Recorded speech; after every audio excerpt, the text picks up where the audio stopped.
Los fiscales de Estados Unidos acaban de revelar algo que nadie se atrevía a pronunciar en voz alta: que Cilia Flores, la primera dama de Venezuela, ordenó asesinar personas. No Maduro, ella, Cilia, la mujer que todos creían que era simplemente la esposa del dictador. Los fiscales afirman que ella y Maduro sostenían pandillas armadas para proteger su negocio de drogas y que dictaron órdenes de secuestros, golpizas y asesinatos contra quienes se interponían en su camino. Eso es lo que señala la acusación oficial. Documento del Distrito Sur de Nueva York, divulgado hace pocas horas. Hoy esa mujer se encuentra en una prisión de Nueva York. La sacaron de su cama a la 1 de la madrugada. Fuerzas especiales de Estados Unidos ingresaron a Venezuela, fueron directamente a la residencia presidencial y la arrastraron fuera del país junto a Maduro. Enfrenta cadena perpetua. Pero esta no es la historia de cómo cayó. Esta es la historia de cómo llegó hasta ahí. Cómo una mujer que nació en el pueblo más olvidado de Venezuela terminó controlando a un dictador. Cómo logró introducir a 47 familiares en el gobierno, incluyendo a su propio exesposo, el hombre que abandonó por Maduro. Cómo el sobrino que crió como hijo la hundió para siempre. Y cómo terminó ordenando eliminar a quienes estorbaban. Hoy vas a descubrir 4 cosas. Primera, cómo conoció a Maduro. Las palabras exactas que pronunció cuando lo vio por primera vez. Segunda, la lista completa de los 47 familiares que colocó en el gobierno y lo que le hizo a su exesposo. Tercera, lo que su sobrino confesó cuando lo detuvieron con 800 kilogramos de cocaína. La frase que lo explica todo. Y cuarta, el documento que acaba de salir. Lo que ordenó hacer con los asesinatos. Te voy a avisar cuando llegue cada una. Pero antes necesitas saber de dónde vino esta mujer, porque ahí comienza todo. Cilia de las Flores nació el 15 de octubre de 1956 en un pueblo que nadie conoce, un lugar del que nadie sale. Tinaquillo. Recuerda ese nombre, Tinaquillo, porque todo lo que Cilia hizo en su vida, todo el horror que vas a conocer hoy, lo hizo para no volver a ser la niña pobre de ese pueblo olvidado. Estado Cojedes, centro de Venezuela, a 3 horas de Caracas por carretera. Un pueblo caliente, polvoriento, olvidado. Su madre se llamaba igual que ella, Cilia Adela Flores. Falleció en marzo de 2016. Su padre se llamaba Julio Seijas, pero nunca estuvo presente. Cilia era hija natural. En Venezuela, en los años 50, eso significaba algo. Significaba que tus padres no estaban unidos en matrimonio cuando naciste. Significaba que llevabas solo el apellido de tu madre. Significaba vergüenza. Significaba empezar desde abajo, más abajo que los demás. Cuando era pequeña, su familia se trasladó a Caracas, pero no a las zonas elegantes, no a los edificios con portero y piscina, no a las urbanizaciones con jardines. Se fueron al oeste de la ciudad, a los barrios populares, a los cerros, donde las casas se apilan unas sobre otras, donde el agua no siempre llega, donde las calles no tienen nombre, donde la policía no entra. Cilia creció ahí con esa rabia silenciosa que da la pobreza cuando ves que otros tienen lo que tú no puedes ni imaginar. Cuando caminas por la ciudad y ves carros que cuestan más que la casa donde vives, cuando miras los edificios relucientes del este de Caracas y sabes que nunca vas a vivir ahí, cuando comprendes desde muy joven que el mundo está dividido y que tú naciste del lado equivocado. Pero Cilia no se quedó quieta. Estudió, se esforzó, llegó a la universidad. No a las universidades caras, no a las que frecuentan los hijos de los ricos. Fue a la Universidad Santa María, una universidad privada pero accesible, de las que admiten a cualquiera que pueda pagar las cuotas mes a mes. Se graduó de abogada, se especializó en derecho penal y laboral, y en 1978, a los 22 años, contrajo matrimonio. Su esposo se llamaba Walter Ramón Gavidia Rodríguez. Con él tuvo 3 hijos. El primero, Walter Jacob, nació en diciembre de 1978, el mismo año de la boda. Cilia tenía 22 años.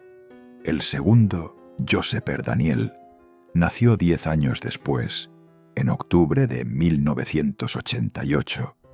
El tercero, Josh Wall Alexander, nació en agosto de 1990. 3 hijos varones, un matrimonio de más de 15 años, una carrera como abogada, una vida normal. Recuerda el nombre de este hombre, Walter Gavidia, porque lo que Cilia le hizo después, lo que hizo con él cuando llegó al poder, es una de las cosas más crueles que vas a escuchar hoy. Pero eso viene más adelante. Cilia no quería una vida normal. Cilia quería poder. Y en febrero de 1992, el poder tocó a su puerta. El 4 de febrero de 1992, un teniente coronel del ejército venezolano intentó derrocar al presidente. Se llamaba Hugo Rafael Chávez Frías. Tenía 37 años, carismático, rebelde, con ideas de revolución que había cultivado durante años en los cuarteles. Organizó un golpe de Estado contra Carlos Andrés Pérez y fracasó. Lo arrestaron, lo encarcelaron, y en teoría su carrera política había terminado antes de comenzar. Pero ocurrió algo extraño, algo que nadie esperaba. El golpe falló, pero Chávez se volvió famoso. Lo llevaron frente a las cámaras de televisión para que dijera que todo había concluido, para que llamara a sus seguidores a rendirse. Y Chávez habló, pero no dijo lo que querían que dijera. Pronunció una frase que toda Venezuela recuerda hasta hoy. Por ahora, los objetivos que nos planteamos no fueron logrados. Por ahora. Esas 2 palabras lo cambiaron todo. No dijo fracasamos, no dijo nos rendimos. Dijo por ahora, como si fuera cuestión de tiempo, como si esto fuera apenas el comienzo. De pronto, el militar preso se convirtió en símbolo, en esperanza para los que estaban hartos de la corrupción, en algo nuevo. Y Cilia Flores lo vio desde las barriadas del oeste de Caracas, desde su oficina de abogada, desde su vida de madre de 3 hijos. Cilia vio lo que estaba pasando y vio algo que nadie más percibía. No vio a un golpista fracasado, no vio a un militar preso que había perdido su oportunidad. Vio una oportunidad para ella. Se ofreció como abogada. Ella y un grupo de colegas asumieron la defensa legal de Chávez y los otros militares detenidos por el golpe. Comenzó a visitarlo en la cárcel, semana tras semana, mes tras mes, llevándole documentos, preparando recursos legales, diseñando la estrategia de defensa, pero también hablando durante horas sobre política, sobre Venezuela, sobre lo que el país podía ser, sobre la revolución que Chávez soñaba. Cilia absorbía todo, aprendía, observaba, calculaba, y en una de esas visitas a la cárcel conoció a alguien que cambiaría su vida para siempre. Aquí llega lo primero que te prometí. Entre las personas que visitaban a Chávez en la cárcel había un joven, un sindicalista, que había sido chofer de autobús del metro de Caracas. De bigote espeso, alto, corpulento, 6 años menor que Cilia. Se llamaba Nicolás Maduro Moros. También hacía campaña por la liberación de Chávez, organizaba protestas, repartía panfletos, tomaba la palabra en asambleas.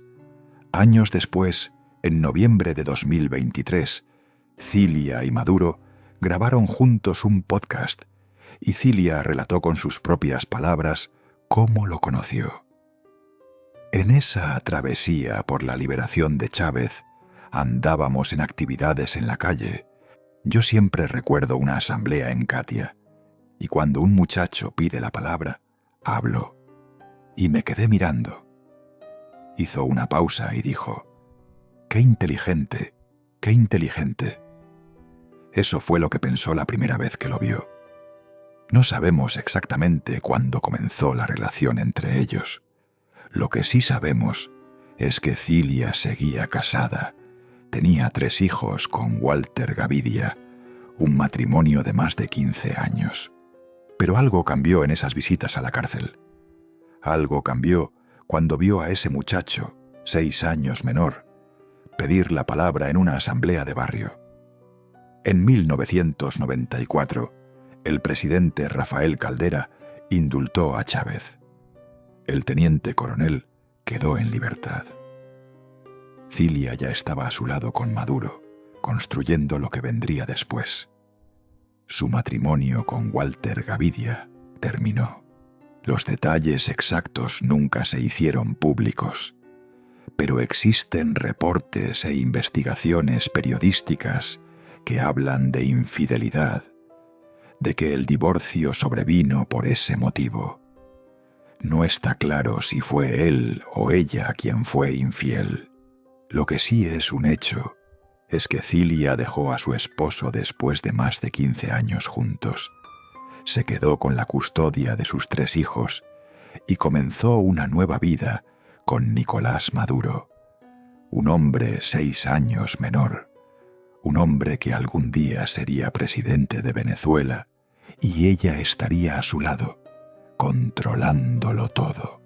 En 1997, Cilia participó en la fundación del movimiento Quinto República, el partido político de Chávez. En 1999, Chávez ganó la presidencia de Venezuela con una avalancha de votos. Cilia estaba lista para cobrar. Para el año 2000 era diputada de la Asamblea Nacional. Para 2005 fue reelegida. Y en agosto de 2006 ocurrió algo histórico. Cilia Flores se convirtió en la primera mujer en presidir la Asamblea Nacional de Venezuela, la primera en la historia del país. La niña de Tinaquillo, la hija natural que creció sin padre, la que venía de las barriadas del oeste de Caracas, era ahora oficialmente la mujer más poderosa de Venezuela. Pero eso no le bastaba. Nunca le bastaba. Aquí llega lo segundo que te prometí. En julio de 2008, un hombre llamado William Díaz formuló una denuncia que sacudió al país. Era el presidente de la Unión de Trabajadores y Empleados de la Asamblea Nacional. Representaba a las personas que laboraban en el Congreso, los empleados de base, los que presenciaban todo lo que sucedía adentro. Y lo que denunció fue esto. Durante un concurso para seleccionar nuevos empleados de la Asamblea en 2007, hubo irregularidades. El jurado estaba compuesto por 7 personas. 2 de esas 7 eran familiares directos de Cilia Flores. Una era su prima, se llamaba Numidia Flores. La otra era su nuera, se llamaba Magali Gutiérrez. Entre las dos, desde el jurado, avalaron la contratación de decenas de familiares de Cilia. Díaz presentó la lista completa. 47 personas. 47 familiares de Cilia Flores, incorporados a la nómina del gobierno. Te voy a mencionar algunos nombres. Sus 4 hermanos, los 4. 2 sobrinos, 2 primos, su propia madre Cilia de la Flores, su hijo mayor Walter Jacob Gavidia Flores, su sobrino Carlos Eric Malpica Flores, el director de seguridad de la Asamblea Nacional, un hombre llamado Vladimir Flores, su primo, 47 personas con el mismo apellido o vínculos directos con la presidenta de la Asamblea. Pero hubo un nombre en esa lista que nadie podía creer, un nombre que lo decía todo sobre quién era realmente Cilia Flores. Walter Gavidia, su ex esposo, el hombre al que había dejado por Maduro, el padre de sus 3 hijos, el hombre que la acompañó durante 15 años y luego fue reemplazado. Ese hombre figuraba en la nómina de la Asamblea Nacional. ¿Recuerdas que te pedí que recordaras el nombre de Walter Gavidia? Aquí está lo que le hizo. Cilia lo abandonó por un hombre 6 años menor, y después, cuando llegó al poder, lo convirtió en su empleado. Lo incorporó a la nómina del gobierno que ella controlaba. Piensa en eso un momento. Imagina que tu exesposa, la madre de tus hijos, la mujer que te dejó por otro, de pronto se convierte en la mujer más poderosa del país y te ofrece trabajo. Y tú aceptas porque ya no tienes opciones, porque su poder es tan grande que no puedes negarte. Eso es lo que Cilia hizo con el padre de sus hijos. Lo humilló de la peor manera posible y él tuvo que aguantar. Cuando los periodistas le preguntaron sobre las acusaciones de nepotismo, Cilia respondió con una frase que se volvió célebre. Mi familia ingresó por cualidades propias. Me siento orgullosa y defenderé su trabajo las veces que haga falta. Cualidades propias. 47 familiares, todos con cualidades propias, incluyendo al exesposo que abandonó y humilló. Una diputada de la oposición, Pastora Medina, respaldó la denuncia de Díaz. Habló del despido arbitrario e ilegal de más de 46 trabajadores para abrir espacio a los familiares de Cilia. Pero no pasó nada. Nadie fue investigado, nadie fue sancionado, porque tocar a Cilia era tocar al poder y nadie se atrevía. Si estás encontrando valor en esta historia, considera suscribirte al canal, porque hay muchas más verdades que contar. El 5 de marzo de 2013, Hugo Chávez murió. Cáncer de colon que se propagó por todo su cuerpo. 14 años en el poder y de pronto ya no estaba. Venezuela quedó sin líder, pero Cilia había pasado 2 décadas preparándose para ese momento. Nicolás Maduro, su pareja desde los años 90, fue ungido como sucesor por el propio Chávez antes de morir. Chávez lo dijo en televisión, demacrado, sin cabello por la quimioterapia. Si algo ocurriera que me inhabilitara, mi opinión firme, plena como la luna llena, es que elijan a Nicolás Maduro como presidente. Y así fue. En abril de 2013, Maduro ganó las elecciones presidenciales por un margen mínimo, apenas 1,5 puntos de diferencia, un resultado cuestionado por la oposición, pero ganó. Y 3 meses después, el 15 de julio de 2013, hicieron algo que llevaban más de 20 años postergando. Se casaron. Cilia tenía 56 años, Maduro 46. Más de 2 décadas juntos sin formalizar, hasta que él llegó a la presidencia. Jorge Rodríguez, el alcalde de Caracas y figura clave del chavismo, ofició la ceremonia civil. Y así Cilia Flores se convirtió oficialmente en la primera dama de Venezuela, aunque ella rechazó ese título. Dijo que primera dama era un concepto de la alcurnia, de la élite, de los ricos. Ella quería otro nombre, primera combatiente. Así pidió que la llamaran. Primera combatiente de la República Bolivariana de Venezuela. Pero hay algo que necesitas entender. Cilia nunca fue solo la esposa del presidente. Nunca fue la que aparece en las fotografías oficiales y sonríe para las cámaras. Nunca fue decoración. Una politóloga venezolana llamada Carmen Arteaga, profesora de la Universidad Simón Bolívar, lo explicó así. No hay dudas de que Flores es la mujer más poderosa del país. Otra analista, Estefanía Reyes, agregó algo todavía más revelador. Es difícil cuantificar su poder porque ocurre tras bambalinas. No está institucionalizado. Tras bambalinas. Ese era el secreto. Maduro era la cara visible. Maduro daba los discursos, aparecía en televisión, firmaba los decretos. Pero Cilia era el cerebro, la que decidía quién ascendía y quién caía, la que manejaba los hilos que nadie veía, la que susurraba al oído del presidente. Personas cercanas al círculo de Maduro la describieron así. Tiene un genio de los 1000 demonios, un genio de los 1000 demonios. Esa era la mujer que realmente gobernaba Venezuela, la que nadie veía, pero todos temían. Mientras Venezuela se hundía en la crisis más devastadora de su historia moderna, la familia de Cilia vivía en otra realidad.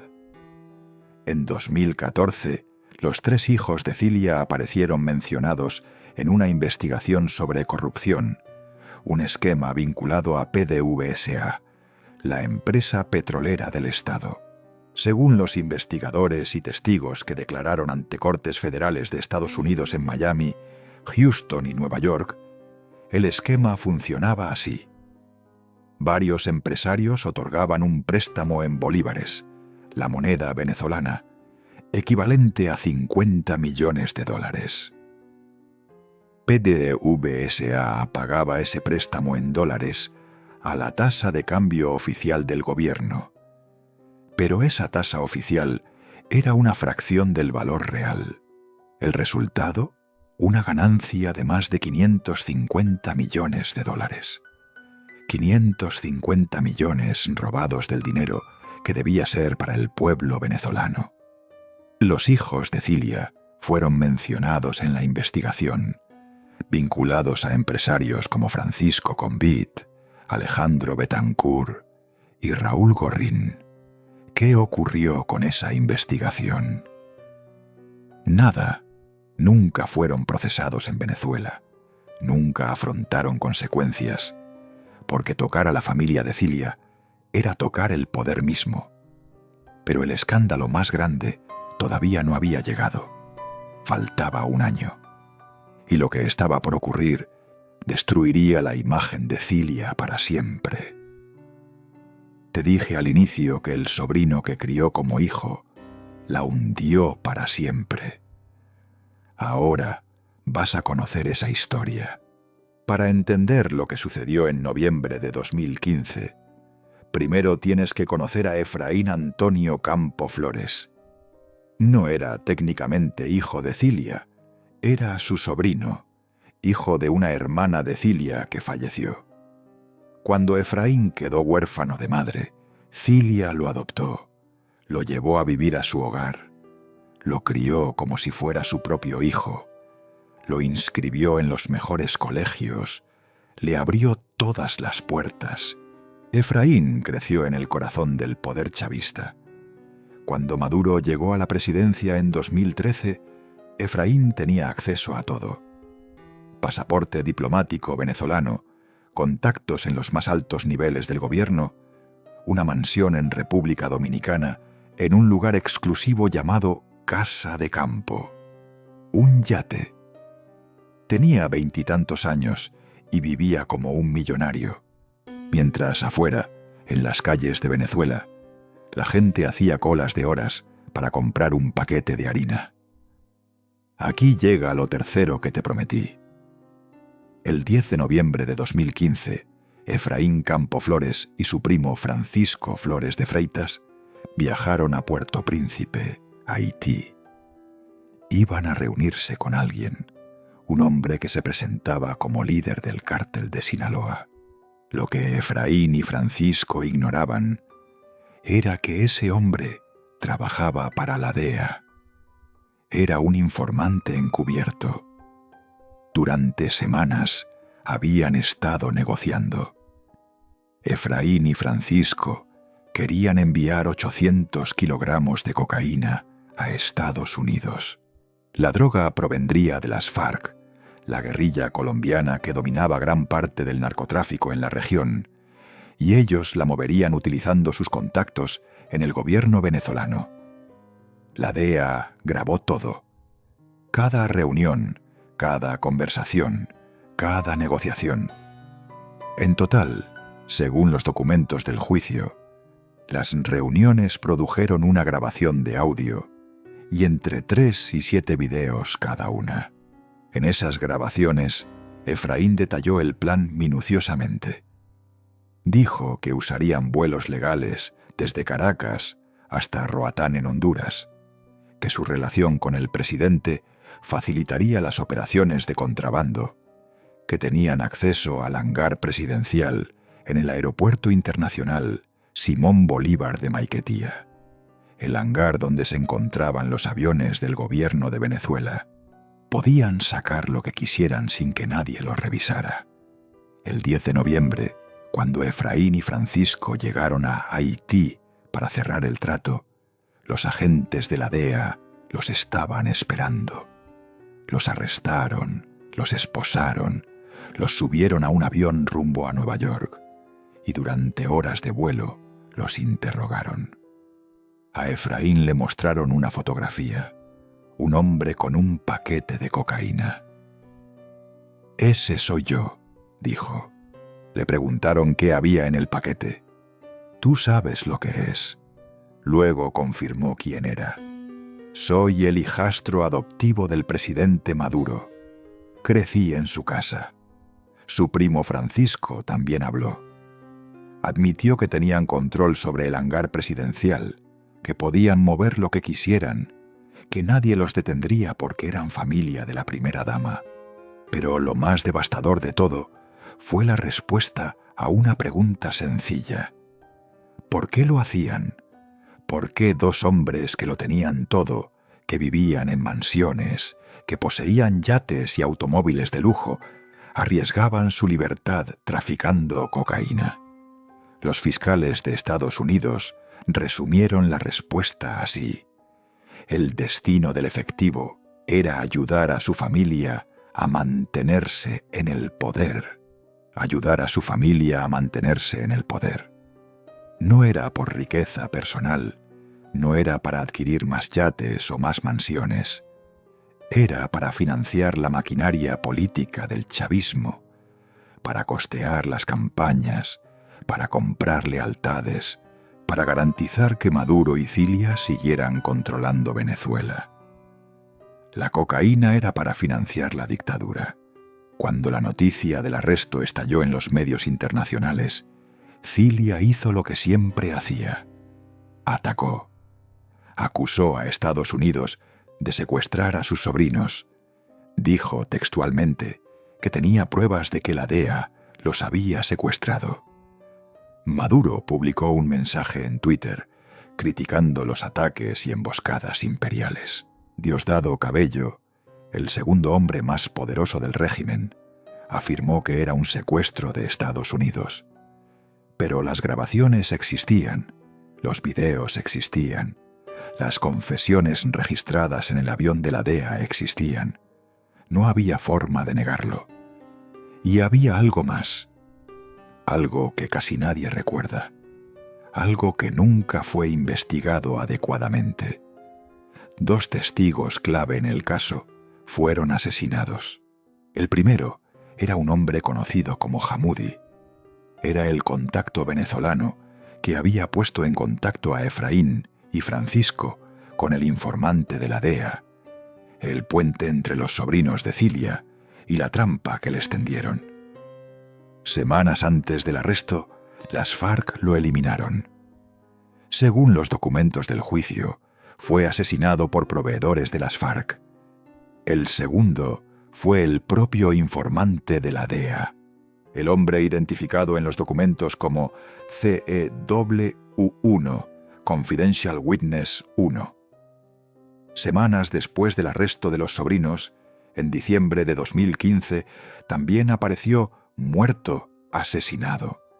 2 testigos, los 2 más importantes del caso, los 2 que podían vincular directamente a la familia de Cilia con el narcotráfico. Los 2 eliminados. Uno antes del arresto, otro después. ¿Coincidencia? Los investigadores no lo creen, pero nunca se pudo demostrar quién ordenó esas muertes. El juicio contra Efraín Campo Flores y Francisco Flores de Freitas se llevó a cabo en la Corte del Distrito Sur de Nueva York. Duró 25 meses. Presentaron todas las grabaciones, todos los videos, todas las pruebas. En noviembre de 2016, un jurado los declaró culpables de conspirar para importar cocaína a Estados Unidos. Un año después, en diciembre de 2017, el juez Paul Crotty dictó sentencia. Efraín Antonio Campo Flores, 18 años de prisión. Francisco Flores de Freitas, 18 años de prisión. 18 años cada uno. Pero la historia no terminó ahí. Cuando los agentes registraron las propiedades de Efraín, encontraron más. En su mansión de República Dominicana hallaron 130 kilogramos adicionales de droga. 130 kilogramos. Cocaína y heroína. 80 kilogramos estaban ocultos en la casa. El resto estaba en su yate. El sobrino que Cilia crió como hijo. El niño huérfano al que le dio todo. Tenía un yate cargado de heroína en República Dominicana, mientras en Venezuela las madres no encontraban leche para sus bebés, mientras los hospitales se quedaban sin medicamentos, mientras los ancianos morían porque no había tratamiento para la presión arterial, mientras millones escapaban del país caminando por la selva del Darién. Él tenía un yate con heroína, y Cilia lo sabía. ¿Cómo no iba a saber? Era la mujer que controlaba todo, la que tenía ojos en cada rincón del poder, la del genio de los 1000 demonios, a la que nada se le escapaba. Quizá tú también conoces lo que es criar a alguien, darle todo lo que tú no tuviste, levantarte temprano para que no le falte nada, trabajar horas extra para pagarle la escuela, sacrificarte para que tenga oportunidades que a ti te negaron, soñar con su futuro, imaginar que va a ser mejor que tú, que va a llegar más lejos, que va a hacer algo bueno con todo lo que le diste, y que al final esa persona te decepcione de la peor manera posible, que todo lo que hiciste no haya servido de nada, que haya elegido el camino equivocado. Eso duele de una forma que es difícil de explicar. Es un dolor que se queda adentro, que no se va, que te hace preguntarte dónde fallaste. Pero hay una diferencia enorme entre lo que tú sentirías y lo que sintió Cilia. Cuando una madre común descubre que su hijo hizo algo terrible, siente vergüenza, siente dolor, se pregunta qué hizo mal, se cuestiona si falló en algo. A veces llora sola, sin que nadie la vea. Cilia no sintió nada de eso. Cilia no lloró, no se avergonzó, no se preguntó dónde falló. Cilia movió cielo y tierra para sacarlo de la cárcel. Durante 7 años usó todos sus contactos, toda su influencia, todo su poder para intentar liberarlo. Y en octubre de 2022 lo logró. Joe Biden, el presidente de Estados Unidos, indultó a los narcosobrinos. Fue parte de un intercambio de prisioneros. Estados Unidos liberó a Efraín Campo y Francisco Flores. A cambio, Venezuela liberó a 7 ciudadanos estadounidenses que mantenía retenidos, incluyendo a 5 directivos de la empresa Citgo. Un canje, narcotraficantes condenados a cambio de rehenes políticos. Cilia recuperó a su sobrino y nunca jamás, en ningún momento, reconoció públicamente lo que él había hecho. Nunca pidió disculpas al pueblo venezolano. Nunca admitió que su familia estaba involucrada en el narcotráfico. Nunca. Porque para Cilia, su familia siempre estuvo por encima de Venezuela, por encima de millones de personas, por encima de todo. Pero los narcosobrinos eran solo la punta del iceberg. Lo que ocurría dentro de Venezuela, en las calles, en las cárceles, en los centros de detención clandestinos, era mucho peor. Para comprenderlo, necesitas saber qué pasaba cuando alguien se atrevía a protestar, cuando alguien criticaba al gobierno en redes sociales, cuando alguien era sospechoso de ser opositor. Los detenían, a veces con orden judicial, a veces sin ninguna. Los trasladaban a centros de detención que nadie sabía que existían. Y ahí, lejos de las cámaras, lejos de los abogados, lejos de sus familias, comenzaba el horror. En 2018, la Corte Penal Internacional, el tribunal que juzga crímenes de guerra y crímenes contra la humanidad, abrió una investigación formal contra el régimen de Maduro. La denominaron Situación Venezuela. Era la primera vez en la historia que la Corte Penal Internacional investigaba a un gobierno de América Latina por crímenes de lesa humanidad. El fiscal jefe en ese momento, Karim Khan, lo explicó con palabras que no dejaban lugar a dudas.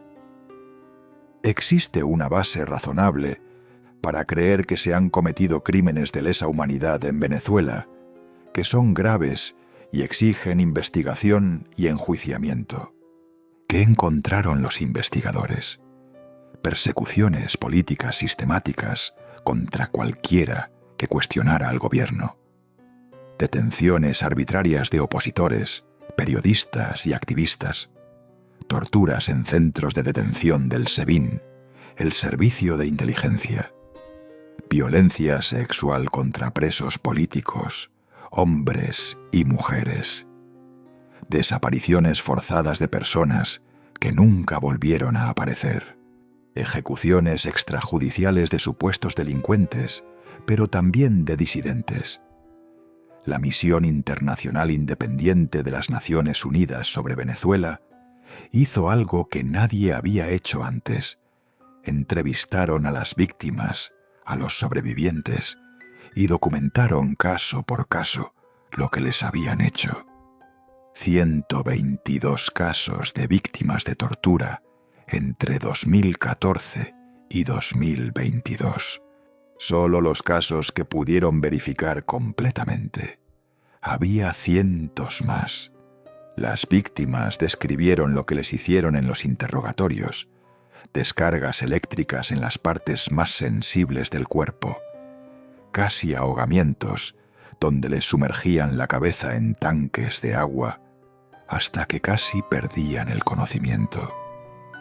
Palizas que duraban horas, les fracturaban huesos, les arrancaban las uñas, amenazas de muerte.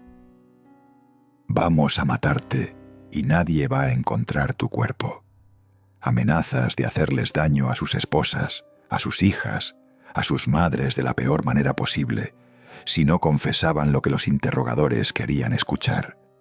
Los dejaban sin ropa en habitaciones con aire acondicionado al máximo, durante horas, días.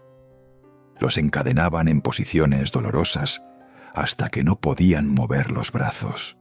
Un sobreviviente contó que lo obligaron a escuchar los gritos de su hermano siendo torturado en la habitación de al lado. Otra víctima, una mujer, relató que le hicieron daño de la peor manera que se le puede hacer a una mujer, múltiples veces, mientras le decían que eso era lo que les pasaba a las traidoras. La presidenta de la misión, Marta Baliñas, lo resumió con palabras que no dejan lugar a dudas.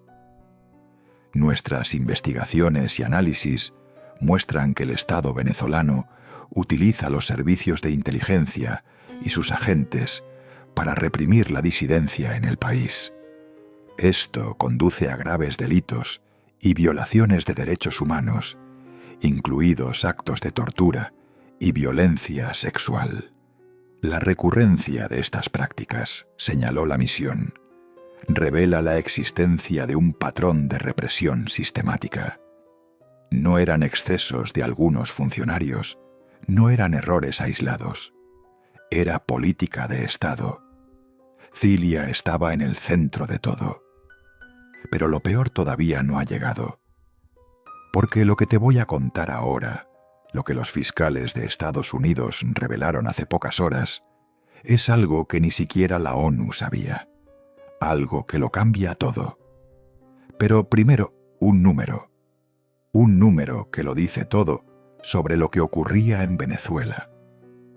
En 2022, la organización venezolana Provea, junto con el Centro Gumilla, publicó un informe sobre ejecuciones extrajudiciales. Documentaron con nombres y fechas a las personas que fueron ejecutadas por fuerzas de seguridad del Estado. Solo en 2022, un único año, 824 personas. 824. El director de Provea, Rafael Uzcategui, lo explicó. Las cifras de ejecuciones extrajudiciales muestran claramente que la violencia estatal es una herramienta sistemática de control social. Una herramienta sistemática de control social. Matar para controlar. Cilia estaba en el centro de ese sistema. Aquí llega lo cuarto que te prometí. Lo que los fiscales de Estados Unidos revelaron esta semana. Lo que nadie se atrevía a decir en voz alta hasta ahora. En la acusación formal contra Nicolás Maduro y Cilia Flores, presentada en el Distrito Sur de Nueva York y hecha pública tras la captura, hay párrafos que transforman todo lo que sabíamos. Necesito que prestes mucha atención a lo que sigue, porque esto es lo más grave de todo. Esto es lo que ningún medio venezolano se atrevió a decir durante años. Voy a leerte exactamente lo que señalan los fiscales. Los fiscales de Estados Unidos aseguran que Maduro y su esposa, Cilia Flores, mantenían sus propias pandillas financiadas por el Estado, conocidas como colectivos, para facilitar y proteger su operación de narcotráfico.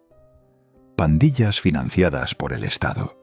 Colectivos. Los colectivos son grupos armados civiles que operan en los barrios de Venezuela. Oficialmente, el gobierno dice que son organizaciones comunitarias. En la práctica, son matones armados que responden directamente al poder. Los has visto en las noticias. Hombres en moto con pasamontañas, disparando a manifestantes, golpeando a quien se atreva a protestar. Y según los fiscales de Estados Unidos, Maduro y Cilia los utilizaban para proteger sus operaciones de narcotráfico. Pero el párrafo continúa. Y lo que viene es todavía peor. Mucho peor. También ordenaron secuestros, palizas y asesinatos contra quienes les debían dinero por drogas o que de alguna manera obstaculizaban su operación de narcotráfico, incluyendo el asesinato de un capo local de la droga en Caracas, Venezuela. Detente un momento. Léelo otra vez en tu mente. Ordenaron asesinatos. No Maduro solo. Maduro y su esposa. Los dos juntos, ordenando secuestrar personas, ordenando golpearlas, ordenando matarlas. A quienes les debían dinero de la droga, a quienes estorbaban el negocio. La mujer que nació en Tinaquillo, la niña de las barriadas del oeste de Caracas, la abogada que se especializó en derechos humanos, ordenando asesinar personas. Esa es la verdad que nadie quería contar. Esa es la verdad que finalmente salió a la luz. Esa es Cilia Flores, la narcotía. ¿Cómo? ¿Cómo llegó hasta ahí? Es la pregunta que no deja de dar vueltas. ¿Cómo una mujer que creció sin nada terminó ordenando matar gente? ¿Cómo alguien que conoció la pobreza en carne propia pudo destruir a millones de pobres? ¿Cómo una persona que fue discriminada por ser hija natural terminó discriminando a millones? He reflexionado mucho sobre esto y creo que la respuesta está en lo que nunca tuvo. Cilia creció pobre. Eso marca. Creció sin padre. Eso también marca. Creció con la vergüenza de ser hija natural en un país donde eso significaba algo. Creció en las barriadas, viendo cómo otros tenían todo, mientras ella no tenía nada. Creció con rabia, una rabia silenciosa que fue acumulándose durante años. Y cuando finalmente llegó al poder, cuando finalmente tuvo en sus manos lo que siempre había querido, algo pasó. No quiso soltarlo. No podía soltarlo, porque soltar el poder significaba volver a ser la niña pobre de Tinaquillo. Significaba volver a ser nadie. Significaba perder todo lo que había construido durante décadas. Y eso para Cilia era inaceptable. Así que hizo lo que fuera necesario para quedarse. Lo que fuera. Introdujo a su familia en el gobierno, 47 personas, su madre, sus hermanos, sus primos, sus sobrinos, su exesposo, porque no confiaba en nadie que no fuera de su sangre, porque solo la familia era leal, solo la familia la protegería hasta el final. Controló a Maduro, lo asesoró, lo dirigió, le dijo qué hacer y qué no hacer, porque ella era más inteligente, más despiadada, más calculadora. Maduro era la cara, ella era el cerebro. Y cuando sus sobrinos fueron detenidos traficando cocaína, los protegió. Movió cielo y tierra para liberarlos, negó todo, atacó a Estados Unidos, inventó historias de secuestros, porque la familia estaba primero, siempre, por encima de la verdad, por encima de la vergüenza, por encima de Venezuela. Y cuando el pueblo se rebeló, cuando millones salieron a las calles a protestar, cuando los estudiantes gritaban libertad, cuando las madres exigían alimentos para sus hijos, ordenó aplastar. Torturas para los que se atrevían a hablar, ejecuciones para los que estorbaban, terror para mantener el control. Todo para no volver a ser la niña pobre de Tinaquillo. Todo para no perder lo que había construido. Todo para seguir siendo la mujer más poderosa de Venezuela. Una politóloga colombiana, Nastasja Rojas, profesora de Derechos Humanos en la Universidad Javeriana, lo expresó mejor que nadie. El chavismo traiciona todo lo que habían criticado al ponerla como primera combatiente. Traicionaron todo. Cilia venía del pueblo y destruyó al pueblo. Cilia era mujer y permitió que torturaran mujeres. Cilia era abogada que decía defender los derechos humanos y ordenó pisotear esos derechos miles de veces. La contradicción más brutal de la historia venezolana. Mientras Venezuela se desangraba, mientras la gente moría de hambre y de enfermedades curables, los hijos de Cilia vivían como reyes. Déjame contarte lo que ocurría en Venezuela en febrero de 2014. Comenzó lo que denominaron la primavera venezolana. Todo empezó cuando un grupo de estudiantes protestó contra la inseguridad en una universidad del estado Táchira, cerca de la frontera con Colombia. La policía los reprimió con violencia y eso lo encendió todo. De pronto había manifestaciones en todo el país, en Caracas, en Maracaibo, en Valencia, en Mérida. Estudiantes en las calles exigiendo cambio. Madres que salían a protestar porque no encontraban leche para sus hijos. Jóvenes hartos de la delincuencia, de la escasez, de la inflación que devoraba sus salarios.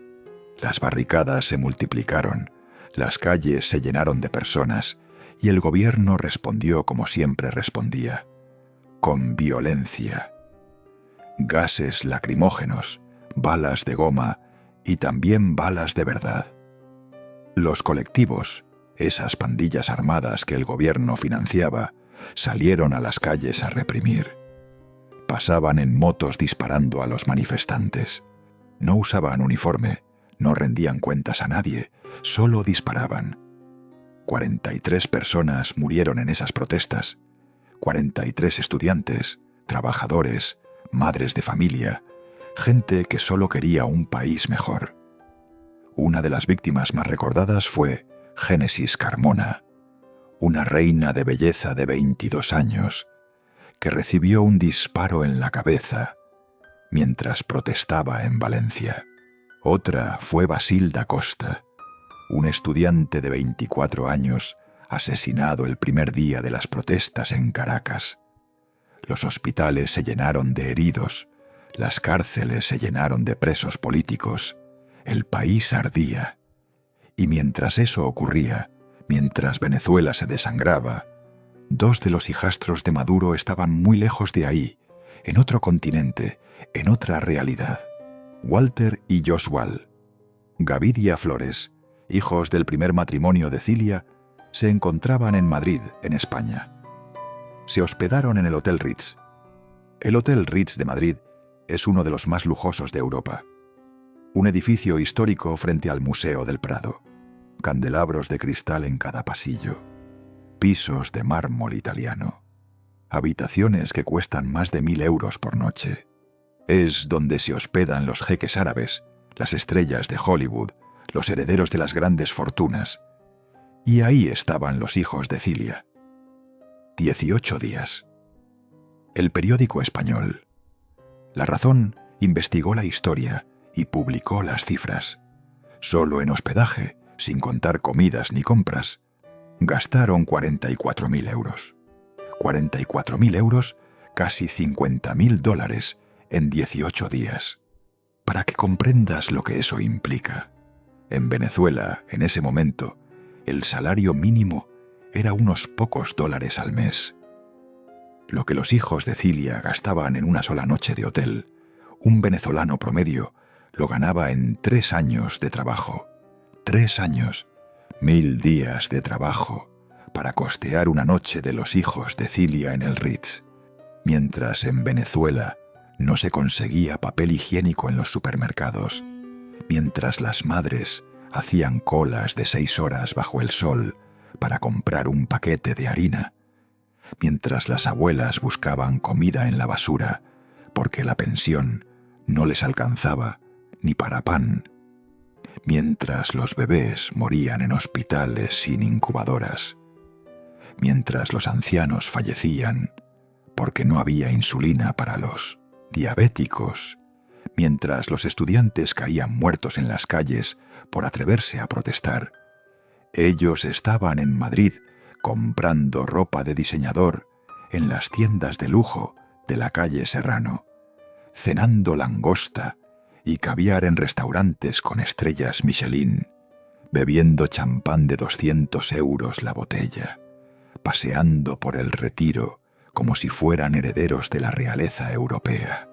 Vivían como príncipes, como si Venezuela no existiera, como si el sufrimiento de millones no tuviera nada que ver con ellos. Y nadie les decía nada, nadie los detenía, nadie les preguntaba de dónde venía ese dinero, porque eran los hijos de Cilia, la familia del poder, intocables. A la 1 de la madrugada del 3 de enero de 2026, todo terminó. Mientras Caracas dormía, mientras las luces de la ciudad estaban apagadas, mientras la gente no tenía idea de lo que estaba por ocurrir, el cielo se llenó de un sonido que nadie reconoció al principio. Helicópteros, decenas de helicópteros, fuerzas especiales de Estados Unidos, la Fuerza Delta, la unidad de élite más letal del ejército norteamericano, cruzaron el espacio aéreo venezolano. La denominaron Operación Resolución Absoluta. Primero llegaron los bombardeos, objetivos militares en Caracas, en el estado Miranda, en Aragua, en La Guaira. El fuerte Tiuna, el mayor complejo militar de Venezuela, sede del Ministerio de Defensa, ardió en llamas. Las bases aéreas fueron neutralizadas en minutos, los radares destruidos. La Fuerza Aérea venezolana no logró despegar ni un solo avión. Y mientras las explosiones iluminaban el cielo de Caracas, mientras el humo negro ascendía sobre la ciudad, un grupo de soldados se dirigía a un objetivo muy específico: la residencia presidencial. Entraron sin encontrar resistencia. Los guardias, desconcertados por los bombardeos, no supieron reaccionar. Subieron las escaleras, abrieron la puerta del dormitorio principal, y ahí estaban Nicolás Maduro y Cilia Flores en su cama, despertados por las explosiones, sin comprender todavía lo que estaba pasando. Los soldados los sacaron de la cama, los esposaron. No hubo negociación, no hubo resistencia, solo el sonido de las esposas cerrándose en sus muñecas. Los subieron a un helicóptero Black Hawk y los sacaron del país. 30 minutos después de iniciada la operación, ya estaban en el aire rumbo a Estados Unidos, rumbo a la justicia que habían evadido durante 25 años. Donald Trump lo anunció horas después desde Mar-a-Lago, su residencia en Florida. Estaba rodeado de asesores militares. Sonreía. Dijo textualmente: Estados Unidos de América ha llevado a cabo con éxito un ataque a gran escala contra Venezuela y su líder, el presidente Nicolás Maduro, quien junto con su esposa ha sido capturado y trasladado fuera del país. Cuando le preguntaron cómo habían logrado la operación, respondió con su estilo característico: mucha buena planificación y muchas grandes tropas. La fiscal general de Estados Unidos, Pam Bondi, confirmó los cargos formales poco después. Nicolás Maduro y su esposa Cilia Flores han sido acusados formalmente en el Distrito Sur de Nueva York. Los cargos contra Cilia: conspiración para importar cocaína a Estados Unidos, posesión de ametralladoras y artefactos destructivos, conspiración para poseer armas de guerra. Las penas van de 20 años de prisión a cadena perpetua. Cadena perpetua. La mujer que controlaba un país desde las sombras, la mujer que ordenaba asesinatos, la mujer que amparaba narcotraficantes. Ahora está en una celda de Nueva York aguardando juicio. Hay una imagen que circula desde esta madrugada.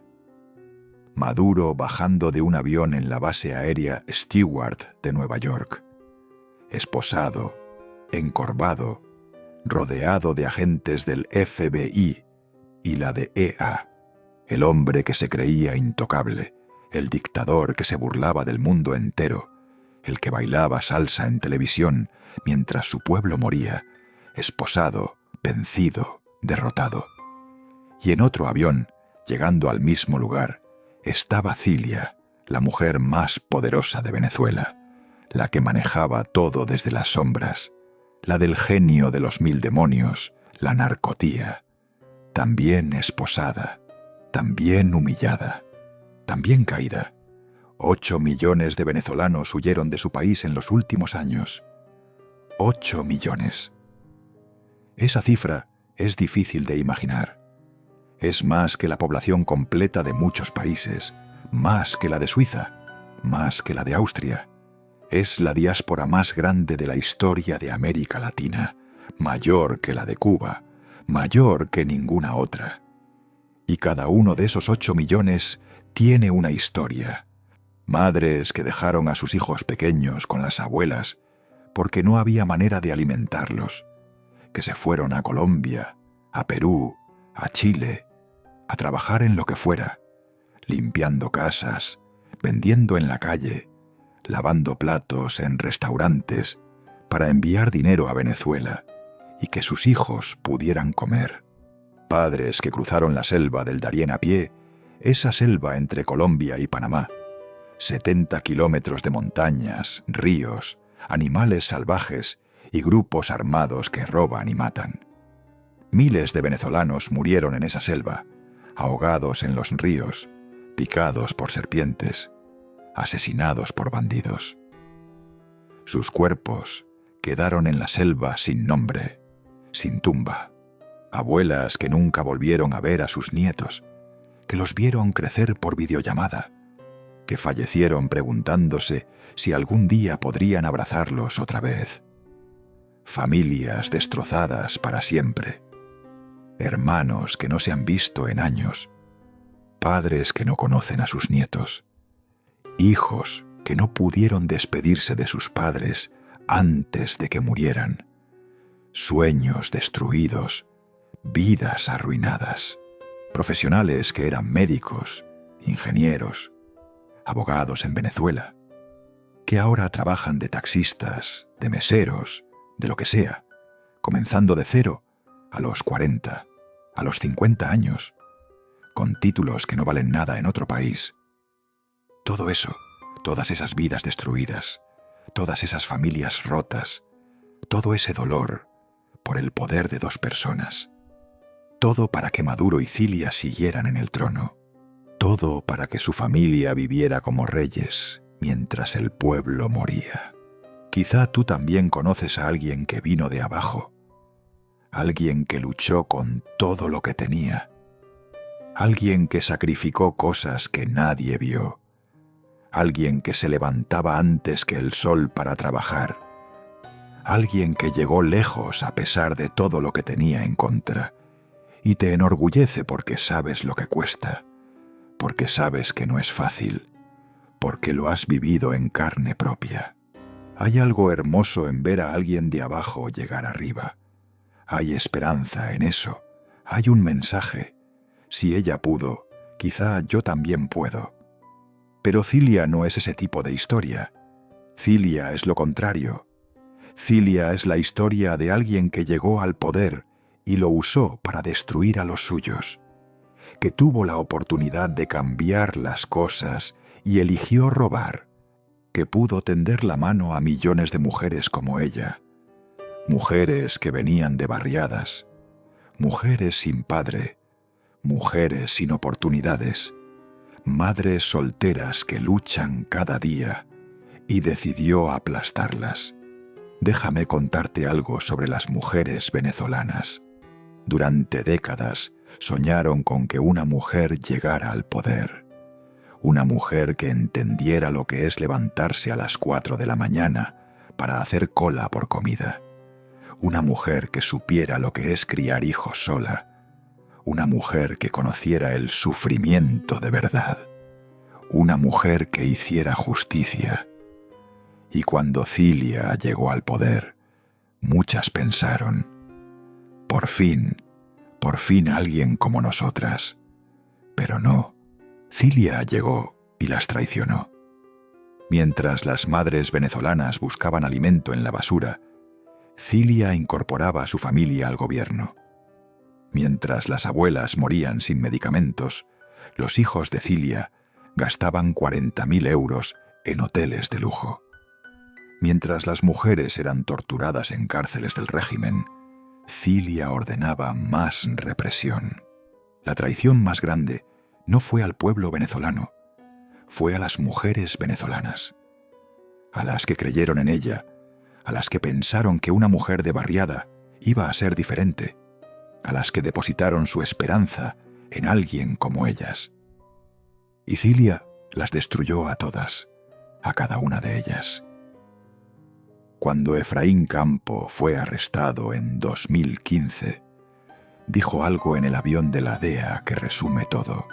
Le preguntaron por qué lo hacía, por qué traficaba cocaína teniendo todo lo que tenía, por qué arriesgaba su libertad, su futuro, todo. Y él respondió, para ayudar a mi familia a mantenerse en el poder. La familia, el poder. por encima de Venezuela, por encima de 8 millones de exiliados, por encima de 824 personas ejecutadas en un año, por encima de miles de torturados, por encima de todo. Cilia construyó un imperio familiar sobre los huesos de su pueblo, y ahora ese imperio se derrumbó. Hoy, mientras grabo esto, Cilia Flores está en el Centro de Detención Metropolitano de Brooklyn, MDCE Brooklyn. Es una prisión federal de máxima seguridad en el corazón de Nueva York. Un edificio de ladrillo marrón, sin ventanas, con alambre de púas en el techo.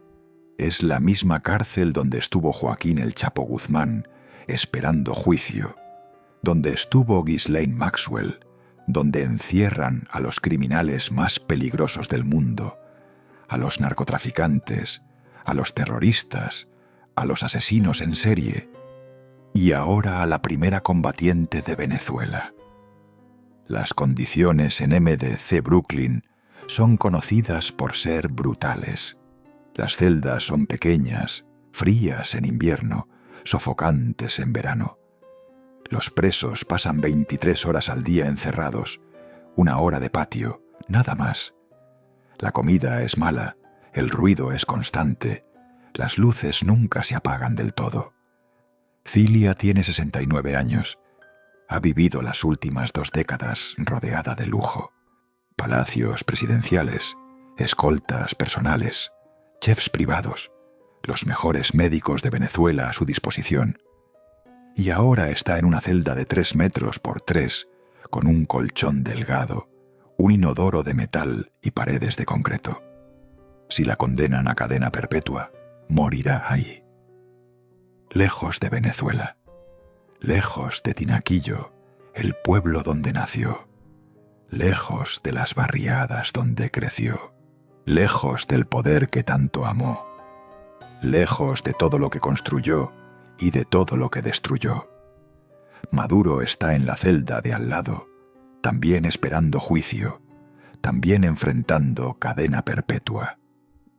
El matrimonio del poder, los que gobernaron Venezuela durante más de 1 década, los que ordenaron torturas, los que protegieron narcotraficantes, los que destruyeron un país entero, los 2 juntos, pero ya no en un palacio, en una cárcel, hubo justicia.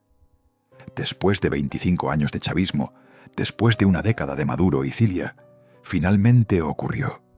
Y nunca va a ser suficiente. 824 personas ejecutadas en un solo año. Miles torturadas. Millones exiliadas. Un país entero destruido. Ninguna sentencia puede compensar eso. Ninguna cárcel puede devolver lo que se perdió. Ningún juicio puede resucitar a los muertos. Pero al menos, por primera vez en décadas, los responsables van a enfrentar consecuencias. Al menos, el mundo va a escuchar la verdad completa. Al menos las víctimas van a tener voz en una corte. Al menos van a poder contar lo que les hicieron. La primera combatiente. Así quiso que la llamaran. No primera dama. Eso era para la élite, para los ricos, para las mujeres que solo aparecían en las fotos y sonreían. Ella era distinta. Era combatiente. Primera combatiente de la República Bolivariana de Venezuela. Y combatió. Vaya que combatió. Combatió contra su propio pueblo cuando se atrevió a protestar. Combatió contra la verdad cuando la verdad la incomodaba. Combatió contra la prensa cuando la prensa la cuestionaba. Combatió contra los jueces cuando los jueces querían investigar. Combatió contra Estados Unidos cuando Estados Unidos la acusó. Combatió contra todo y contra todos durante 25 años. Todo para no volver a ser la niña pobre de Tinaquillo. Todo para no volver a sentir vergüenza. Todo para no volver a ser nadie. Y perdió. Finalmente perdió. Y ahora, en una celda de Brooklyn, lejos de Venezuela, lejos de su familia, lejos del poder. Ahora sí es nadie. Ahora sí volvió a ser la niña de Tinaquillo, pero sin el pueblo que la vio nacer, sin el país que destruyó, sin nada.